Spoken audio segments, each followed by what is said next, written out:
ఎవ్వరు చెప్పలేక ఏం చేయాలో తెలియక నిరుద్యోగులు నిజం చెప్తున్నారు సార్, మానసిక ఆవేదనతో బతుకుతున్నారు సార్. కుమిలి కుమిలి ఏడుస్తున్నారు.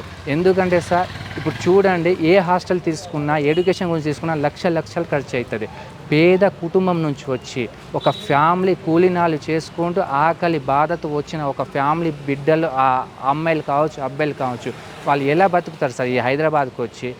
సరిగా నిజం చెప్పాలంటే ₹5 భోజనం చేసుకుంటూ ఎవరో దానం చేస్తే వాళ్ళు ఇచ్చే ఆటి పండుగలు కానీ కావాలంటే మీరు లైవ్గా చూడండి, 5 గంటలకి 6-7కి అలా చూడండి, ఎవరో ఒకరు దానం చేస్తే మొత్తం నిరుద్యోగులు వెళ్ళి తీసుకొని ఒక బెగ్గర్ లాగా తింటారు సార్.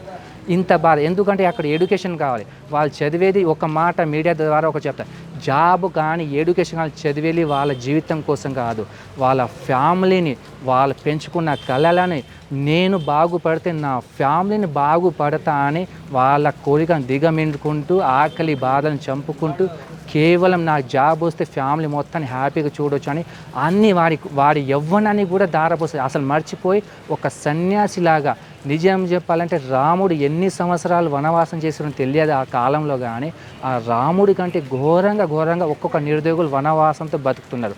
ఎందుకంటే వాళ్ళ ఫ్యామిలీ పెంచుకున్న నమ్మకాన్ని కాపాడడానికి. ఇది ఒక నిరుద్యోగి ఆవేదన కాదు, తెలంగాణలో ఉద్యోగాల కోసం ప్రిపేర్ అవుతున్న ప్రతి ఒక్క యువకుడి మనసులోని మాట. నోటిఫికేషన్ ఎప్పుడు వస్తుందో తెలియదు, అసలు వస్తుందో రాదో తెలియదు. అయితే ప్రతిరోజు ఉదయం లేచి లైబ్రరీకి వస్తాడు. ఇప్పుడు 5ంటికి, సాయంత్రం అంటే రాత్రి 11 గంటల వరకు చదువుతారు. పేద కుటుంబాల వాళ్ళు ఉదయం ఏమో ఫ్రీగా అల్పాహారం, ఆ తర్వాత బ్రెడ్, పాలు, మధ్యాహ్న భోజనం, సాయంత్రం ఏమో లయన్స్ క్లబ్ వాళ్ళు ఇచ్చే తిండి తింటూ, అంటే వీళ్ళ దయనీయమైన స్థితికి ఈ వ్యాఖ్య, ఆ రవినాయక్ చెప్తున్న పదాలు అద్దం పడుతున్నాయి. నోటిఫికేషన్ కోసం, రాని నోటిఫికేషన్ కోసం ఎదురు చూస్తూ వీళ్ళైతే పరీక్ష కోసం ప్రిపేర్ అవుతున్నారు. ఉద్యోగం కోసం చదువుతున్న యువతకు హైదరాబాద్లోని సిటీ సెంట్రల్ లైబ్రరీ ఒక అడ్డాగా మారింది. చదువుకోవడానికి వచ్చే నిరుద్యోగులకు చదువుతో పాటు ఆ బ్రేక్ఫాస్ట్, లంచ్, డిన్నర్ కూడా ఇక్కడే అందిస్తున్నట్టు లైబ్రేరియన్ బొల్ల మహేందర్ చెప్పిన వివరాల ప్రకారం రోజుకు దాదాపు 2500 మంది విద్యార్థులు ఇక్కడ చదువుకోవడానికి వస్తున్నారు. అంటే ఉద్యోగం కోసం పోటీ ఏ స్థాయిలో ఉందో ఒక లైబ్రరీకి వచ్చే వేలాది మంది యువతను చూస్తే అర్థమవుతుంది. వాళ్ళకి కావాల్సిన ఆన్ డిమాండ్ పుస్తకాలు కానీ, సమయ పాలలో కానీ, అదేవిధంగా వాళ్ళకు ఉదయం సమయంలో జిహెచ్ఎంసీ కమిషనరేట్ నుంచి ₹5 అల్పాహారము, మధ్యాహ్నము ₹5 అన్నము. ఇటీవల కాలంలో లయన్స్ క్లబ్ వాళ్ళు 7 గంటలకు వచ్చి 500 మంది విద్యార్థులకు వాళ్ళకు ఉచితంగా భోజనం ఏర్పాటు చేస్తున్నారు. విద్యార్థులకు కావాల్సిన మౌలిక వసతులు ఏర్పాటు చేస్తున్నారు, కానీ వాళ్ళు కోరుతున్నది ఒక్కటే, నోటిఫికేషన్లు కావాలని. వారికి నోటిఫికేషన్లు వస్తే ఇంకా ఒక 1000 మంది విద్యార్థులు పెరిగే అవకాశం ఎక్కువ ఉన్నది. వాళ్ళ కొరకు కూడా మేము కావాల్సిన సదుపాయాలు ఏర్పాటు చేస్తాము. ఇప్పుడు ఫ్రీ వైఫై అవన్నీ ఇస్తున్నాము, ₹5 ఇంటర్నెట్ ఇస్తున్నాము.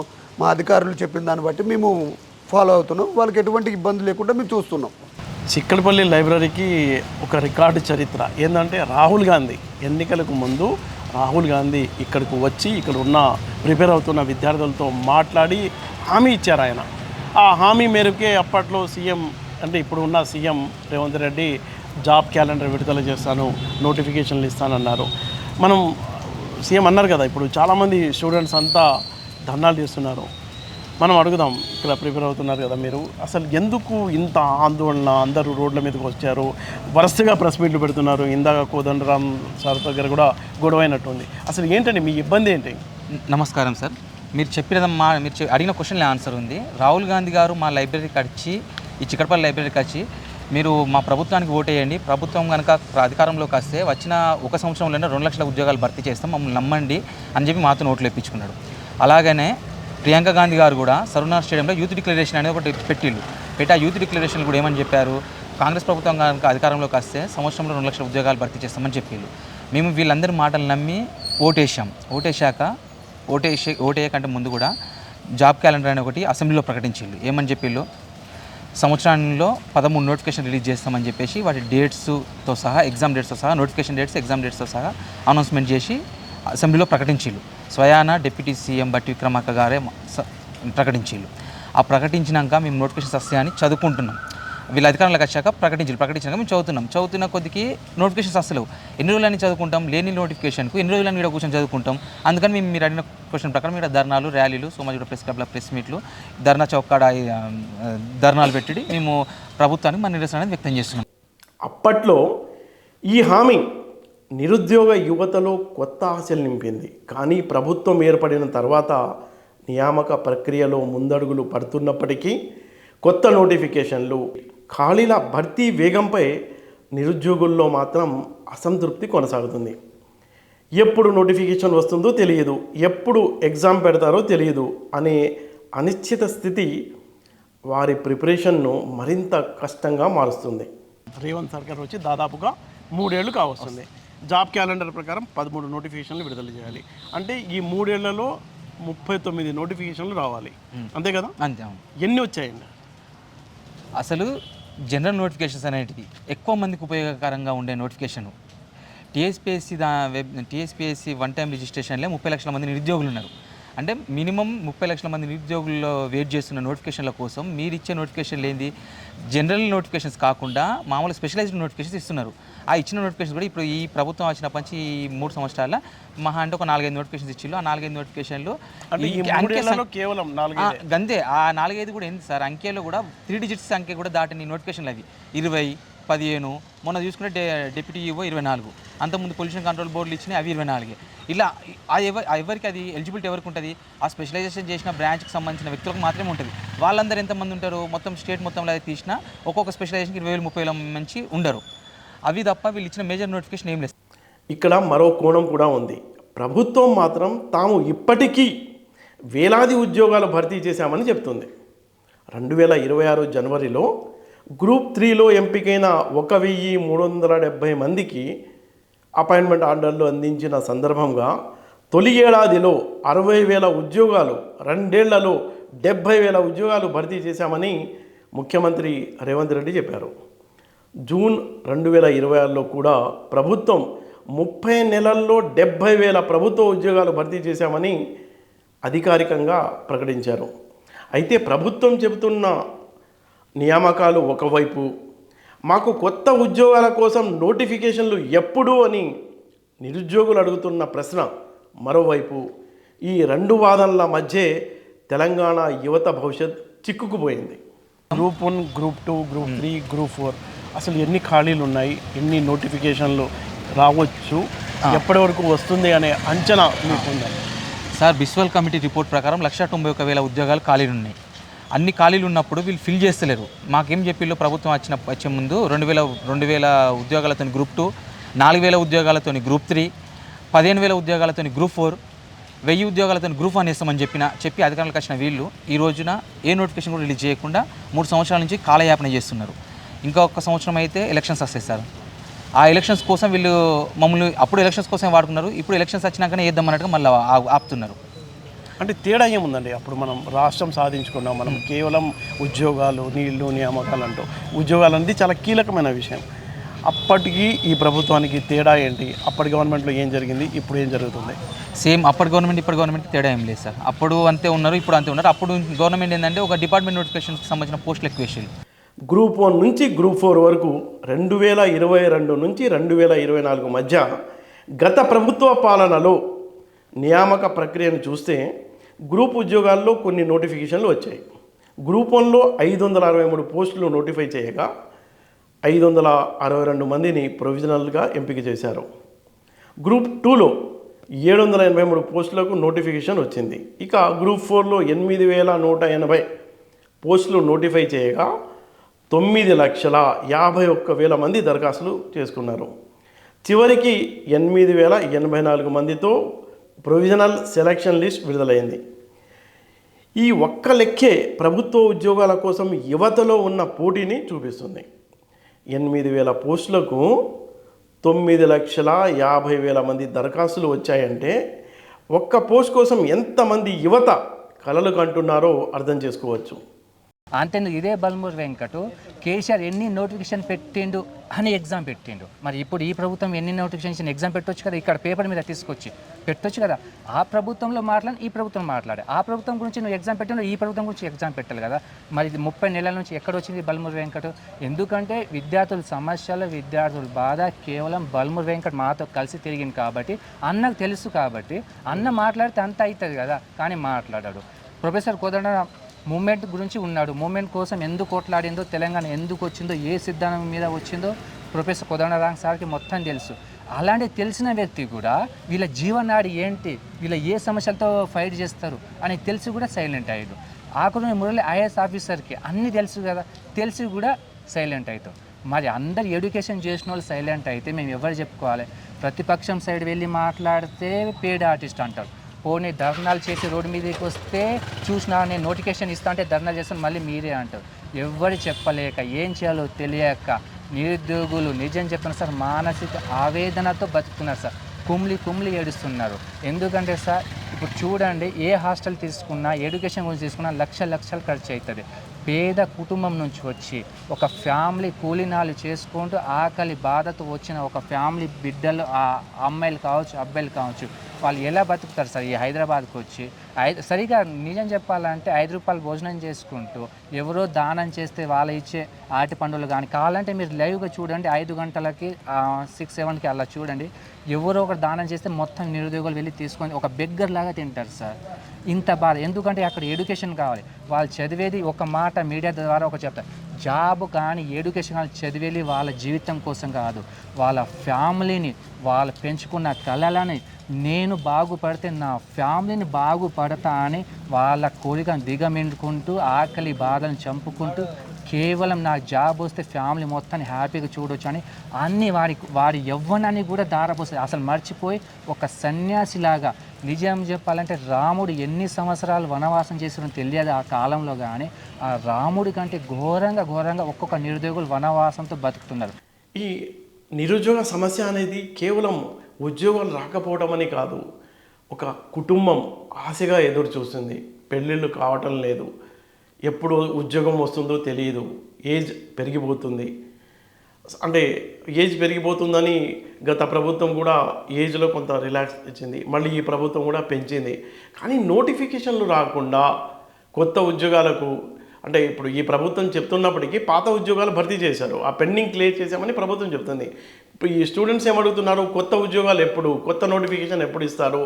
ఒకేసారి 2 లక్షల పోస్టులతో మెగా నోటిఫికేషన్ విడుదల చేస్తామని మాట ఇచ్చి మాట తప్పారు. ఇప్పుడు మా జీవితాలన్నీ సమయమంతా వృధా అయిపోతుందన్న ఆవేదన అయితే నిరుద్యోగుల్లో స్పష్టంగా కనిపిస్తుంది. ఒకేసారి మెగా నోటిఫికేషన్ ఇస్తాము, 2 లక్షలతో నోటిఫికేషన్ ఇస్తామని సీఎం సార్తో సహా ప్రియాంక గాంధీ, రాహుల్ గాంధీ, బల్మూర్ వెంకట్, రియాజా వీళ్ళందరూ చెప్పారు. ఆకునూరి మురళి ఐఏఎస్ ఆఫీసర్తో సహా చెప్పారు. అంత చెప్పిన తర్వాత తీరా చూస్తే, గెలిచిన తర్వాత చూస్తే ఆ జియో అని ఈ జియో అని మళ్ళీ ఆ కమిటీ అని ఈ కమిటీ అని కాలయాపన చేస్తూ దాదాపుగా 30 months అయినా కనీసం ఏ జనరల్ నోటిఫికేషన్ లేదు, గ్రూప్స్ లేదు, గ్రూప్ 2 లేదు. లాస్ట్లో జీపీఓ ఇస్తాము, 10,000తో జీపీఓ ఇస్తామని చెప్పి కూడా, గ్రామ పంచాయతీ ఆఫీసర్ ఇస్తామని చెప్పి ఒక 6-7 నెలలు అటు ఇటు సీఎంతో సహా మేము జీపీఓ ఇస్తాము, మీరు బాధపడకండి జీపీఓ ఇస్తామని చెప్పి తీరా చూస్తే జీపీఓ లేదు, ఏ నోటిఫికేషన్ లేదు. ఇప్పుడేమో అసలు నోటిఫికేషన్ ఇవ్వండి అని చెప్తే మేము 1 లక్షలు ఇచ్చినాం, 2 లక్షలు ఇచ్చినాం, ఇంకెక్కడ నోటిఫికేషన్, అసలు మేము ఏ మేనిఫెస్టో చెప్పలేదు, అసలు మేము నోటిఫికేషన్ ఇస్తుంటే పిల్లలు రోడ్డు మీదకి వచ్చి నోటిఫికేషన్ వద్దు అని ధర్నాల మీద ధర్నాలు చేస్తున్నామని మళ్ళీ అబద్ధ ప్రచారం. మేము నోటిఫికేషన్ ఇవ్వండి, మీరు చెప్పిన మేనిఫెస్టో అమలు చేయమని మేము రోడ్డు మీదకి వస్తే మళ్ళీ నోటిఫికేషన్ కోసము ఇక చూసినావా పిల్లలు మీరు నోటిఫికేషన్ వస్తే వద్దని ధర్నాలు చేస్తున్నాం, మళ్ళీ అబద్ధం చెప్పడం. ఏ సభకి వెళ్ళినా సరే, ఏ మీటింగ్ పెట్టినా సరే, ఏ మీటింగ్ పెట్టినా, ఏ సభకు పెట్టిన నిరుద్యోగ అంశం ఖచ్చితంగా లేవనిస్తాడు సీఎం సార్. నోటిఫికేషన్ ఇస్తామని కాదు, పిల్లలు కావాలని రెచ్చగొట్టి ధర్నాలు చేస్తున్నారని. నిరుద్యోగ యువత చెప్తున్న మరో బాధాకరమైన విషయం ఏంటంటే, దిశ లేని ప్రయాణం చేస్తున్నాం, రాని నోటిఫికేషన్ల కోసం చదువుతున్నాం, సీఎం ఏమో క్రిమినల్ వేస్ట్ అంటున్నారు. ఇదే సీఎం సార్ ఒక మొన్ననే సార్ ఏమన్నాడంటే డిగ్రీలు చదివిన వాళ్ళు క్రిమినల్ వేస్ట్ అన్నారు.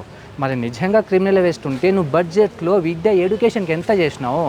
నీ కమిటీ, నీ ప్రభుత్వం పెట్టిన కమిటీ కదా ఎంత దాదాపు 15-16% బడ్జెట్లో కేటాయించాలంటే నువ్వు తీరా చూస్తే 7% కూడా కేటాయించలేదు. అప్పుడు నువ్వు ఎవరిని తిట్టాలి? అది తిట్టాడు, అది చెయ్యడు, మళ్ళీ నిరుద్యోగులు పేడ్ హాస్టల్ అని ముద్ర చేస్తాడు. ఇదే నిరుద్యోగులు కదా నీకోసం భుజన మోసుకొని నీ ప్రెస్ క్లబ్లో కానీ నీ మీటింగ్తో కానీ ప్రతి విధంగా నిన్ను కాంగ్రెస్ పార్టీని అధికారం తీసుకొచ్చి ఈ విద్యార్థులే కదా, మరి తీసుకొచ్చిన వారికి నువ్వు ఏం చేయాలి? నోటిఫికేషన్ ఇవ్వాలి కదా.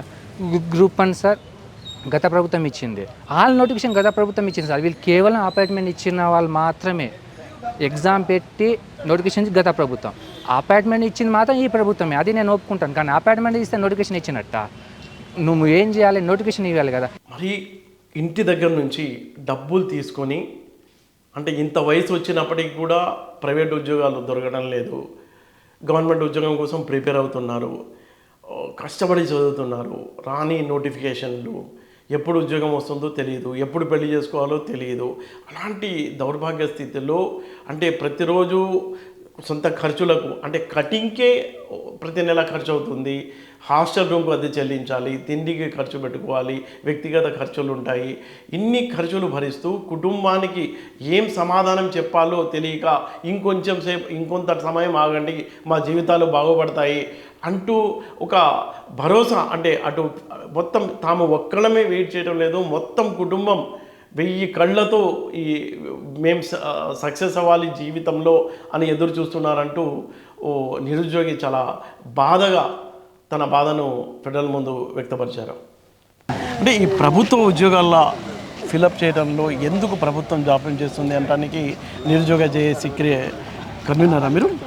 నేను చైర్మన్, లైబ్రరీకి జాబ్ చైర్మన్. అచ్చా, ఇక్కడ కిరణ్ ఉన్నారు, కిరణ్తో మనం మాట్లాడదాం. కిరణ్ గారు మీరు చెప్పండి, చాలామంది అంటే తెలంగాణ వచ్చింది అప్పటి నుంచి వెయిట్ చేస్తున్నారు. అవును.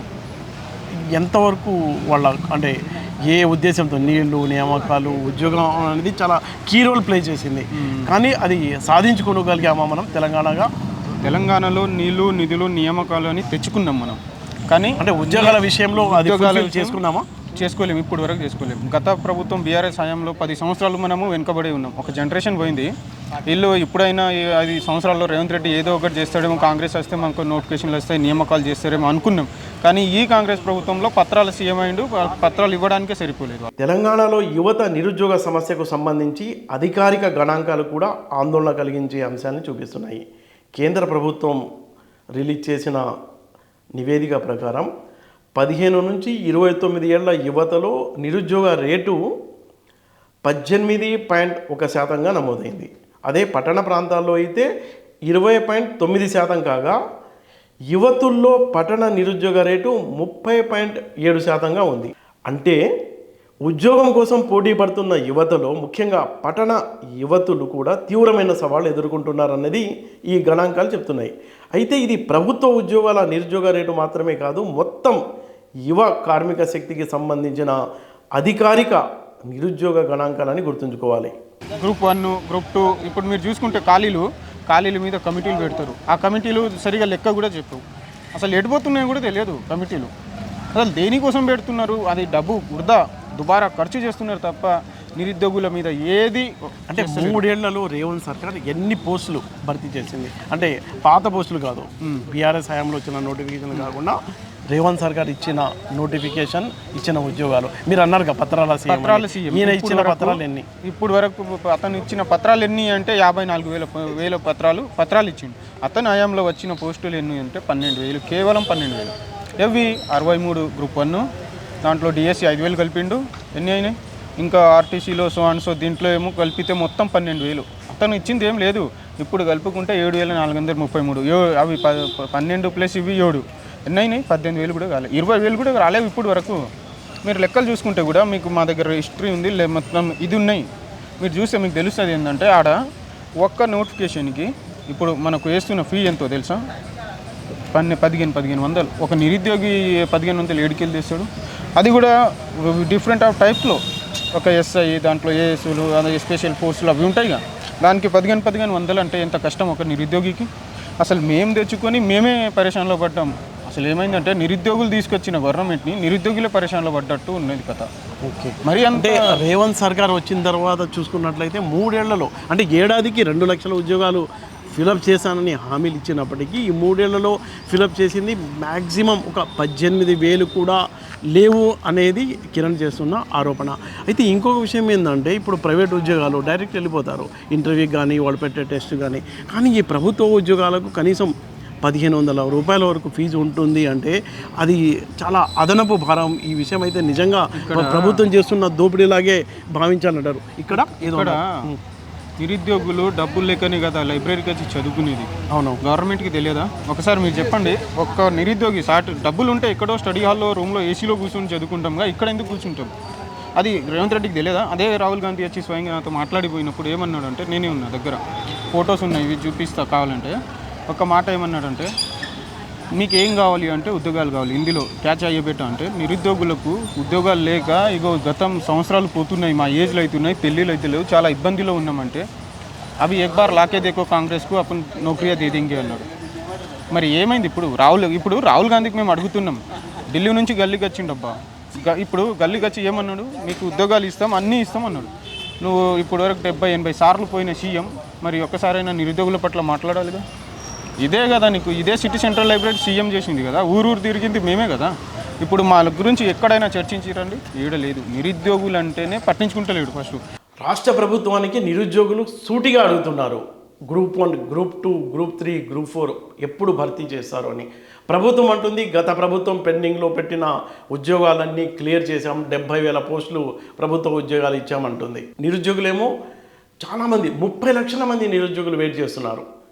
ఏ ఎగ్జామ్ వస్తే, ఏ నోటిఫికేషన్ ఎప్పుడు వస్తుంది, జాబ్ క్యాలెండర్ ప్రతి ఏడాది 13 నోటిఫికేషన్లు ఇస్తామని చెప్పి మాట తెప్పారు అంటుంది. ఇది కేవలం నోటిఫికేషన్లు ఉద్యోగాలకు సంబంధించిన అంశం కాదు, తమ జీవితాలకు సంబంధించిన అంశం. తమ జీవితాలు ఎప్పుడు బాగుపడతాయని నిరుద్యోగులు ప్రభుత్వాన్ని నిలదీస్తున్నారు. నిరుద్యోగులు ఇంతమంది రోడ్ల మీద ఉన్నారు, కనీసం అర్థం చేసుకోకుండా ఒక్కసారి కూడా నువ్వు నాకెందుకులే అనే వర్షన్లో మాట్లాడుతున్నావు. నేను ఉంటా పోతా అంటే నువ్వు ఎట్లాగో పోతావు. ఈసారి మేము రాసి పెట్టిస్తున్నాం. ఇప్పుడు 30 బస్సులు లాస్ట్ టైము, ఇప్పుడు 60 బస్సులు పోతాయి ఇటు నుంచి. ఇదే సిటీ సెంటర్లో నేను జాక్ చైర్మన్గా నేనే కొనసాగుతున్నా, నేనే పంపుతా. లాస్ట్ టైం కూడా నేనే ఉన్నా. ఇప్పుడు 7,000 పోస్టులు ఎవరికి సరిపోతాయి మీరు చెప్పండి? ఇప్పుడు వరకు గ్రూప్ 1, 2, 3, 4 ఒక్క నోటిఫికేషన్, జనరల్ నోటిఫికేషన్ లేదు, డిఎస్సి లేదు, కరెంట్ డిపార్ట్మెంట్లో లేవు. మరి ఎటు పోయినాయి డబ్బులు అంటున్నావు? డబ్బులు లేవంటే దానికి ఇప్పుడు మేము కడుతున్న ఫీ కనీసం ఎంత అవుతుంది అంటే కోట్లు. 4 సార్లు వాళ్ళకి శాలరీ ఇవ్వచ్చు. 15 లక్షల మంది ఒక్కొక్కరు 7,000, 8,000, 8,000 తెస్తాడు చెప్పండి. మాకు సరిగ్గా తిండి తినక ఇక్కడ మనము తింటాం, 5 రూపీస్ ఫుడ్ తింటాం అన్న. మేము కొంచెం ఆలోచించాలి. 5 రూపీస్ టిఫిన్ తీసుకుని ఇప్పుడు మాకు ఇక్కడ సాయంత్రం ఫ్రీ డొనేట్ చేస్తారు లయన్స్ క్లబ్ వాళ్ళు, అది తిని మేము చదువుకుంటున్నాము. మరి ఒక్కసారి మీరు మంత్రులైనా ఎమ్మెల్యేలైనా ఒకసారి తినండి, మీకు తెలుస్తుంది మా బాధలేందో ఒక్కసారి. ఇప్పుడు కూడా నేను అంటుంది ఏంటంటే, ఈ నిరుద్యోగులు మీరు ఇట్లా పోయి చూస్తే అన్న అసలు తిండి వీళ్ళకు ఉండదు. నేనే అంటున్నాను, టైంకి నేనే తినను. మాకు ఆశలు ఉన్నాయి ఏంటంటే జాబులు కొట్టాలి, మనం మధ్య తరగతి వాళ్ళ మనకు ఏమైనా అయిద్దామంటే ఉద్యోగాలే కదా రేపు. కానీ ఇంత ఫీ పెడితే ఎట్లా ఉంటుంది చెప్పండి ఒకసారి. ఇప్పుడు కూడా నేను రేవంత్ రెడ్డికి అనేది ఒకటే, నువ్వు ఫీజు తగ్గిస్తే మంచిది, లేక జరగబోయే పరిణామాలు చాలా తీవ్రంగా ఉంటాయి. నువ్వు ఎట్లాగో రావని నీకు తెలుసు, కానీ రానట్టు ఇంకా ఎక్కువ కాంగ్రెస్ పార్టీ ఇంకా 10 కాదు 20 సంవత్సరాలు వెనకపోతుంది. ఇది మాత్రం పక్కా చెప్తున్నాను, ఒకటే హెచ్చరిస్తున్నాను నేను. అసలు తెలంగాణ ఏర్పడింది నిరుద్యోగుల అసహనం నుంచి, అది కూడా చాలా కీలక పాత్ర పోషించారు. బీఆర్ఎస్ గవర్నమెంట్ని తప్పించడంలో కూడా నిరుద్యోగులు చాలా కీలక పాత్ర పోషించారు.